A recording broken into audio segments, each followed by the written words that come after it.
Good morning, all of you, respected Vikal sir, Sachin sir, and all my dear friends.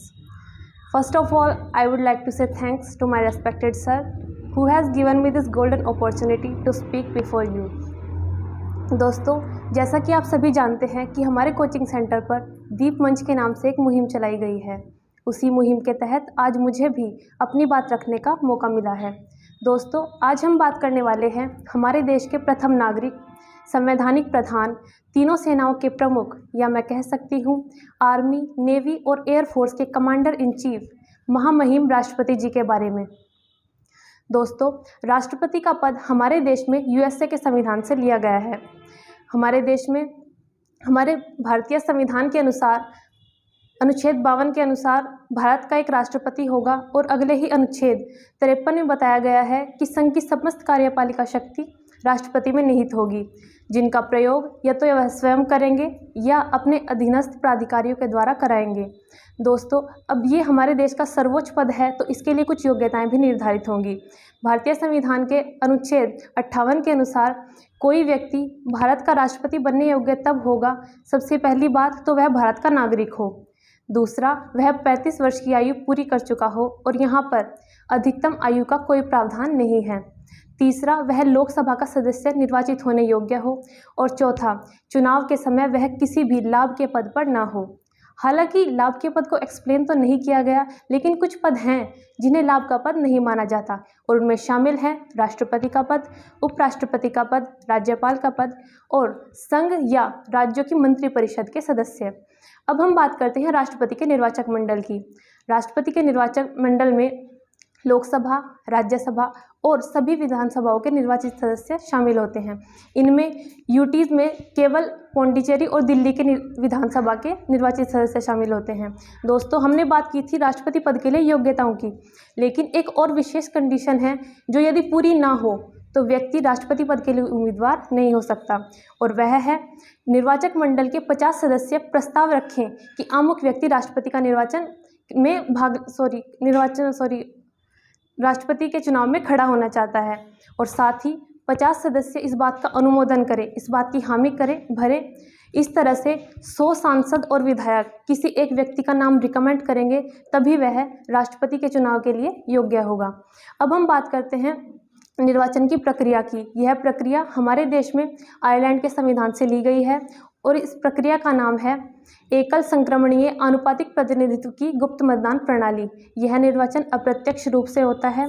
अब हम बात करते हैं राष्ट्रपति के द्वारा ली जाने वाली शपथ की। राष्ट्रपति को शपथ अनुच्छेद 60 के अनुसार सुप्रीम कोर्ट के मुख्य न्यायाधीश या उनकी अनुपस्थिति में सुप्रीम कोर्ट के वरिष्ठतम न्यायाधीश दिलाते हैं।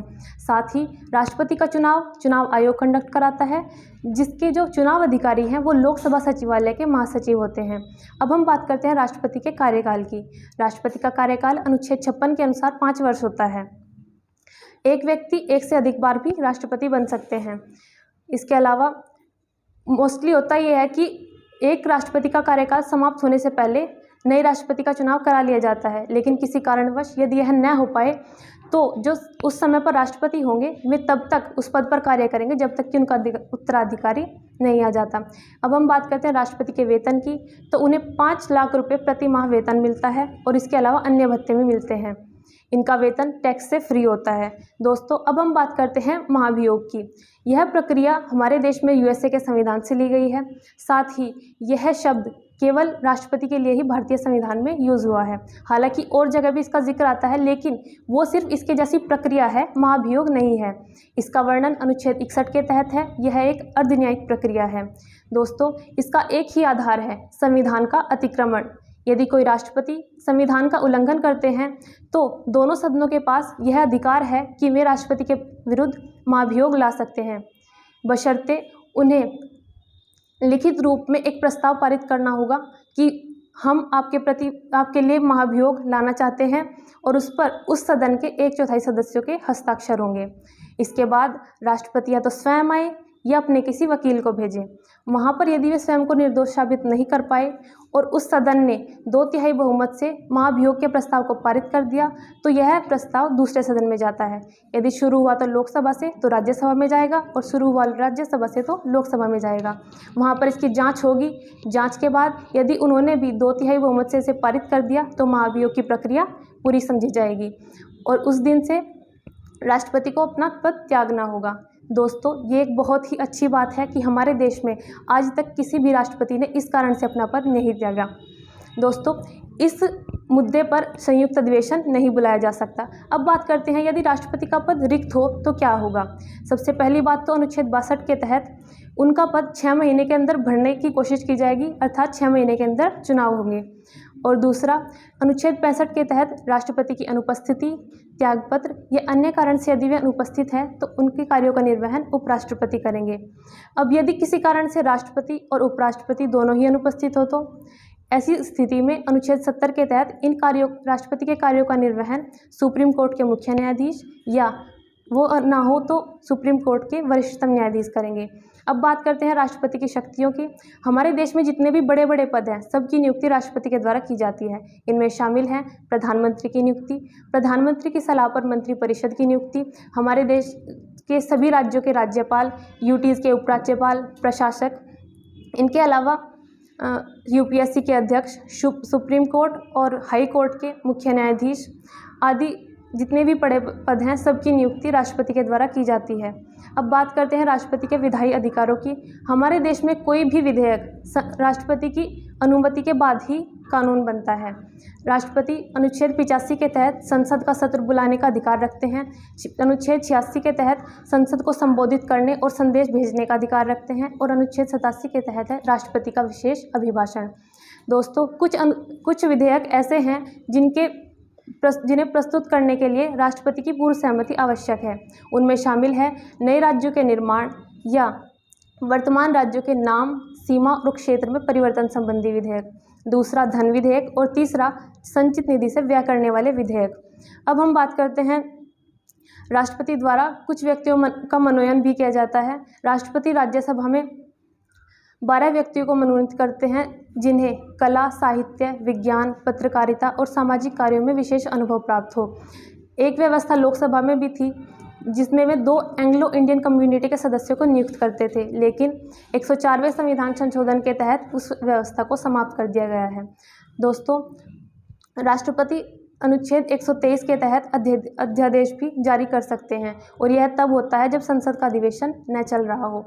जब संसद का अधिवेशन चल जाता है तो 6 सप्ताह तक वैलिड होता है। अगर वहाँ से पारित हुआ तो ये कानून बन जाएगा, नहीं तो निरस्त हो जाएगा। अब इसके बाद बात करते हैं राष्ट्रपति की आपातकालीन शक्तियों के बारे में। राष्ट्रपति मंत्रिमंडल के परामर्श पर 3 आधारों पर आपातकाल लगा सकते हैं।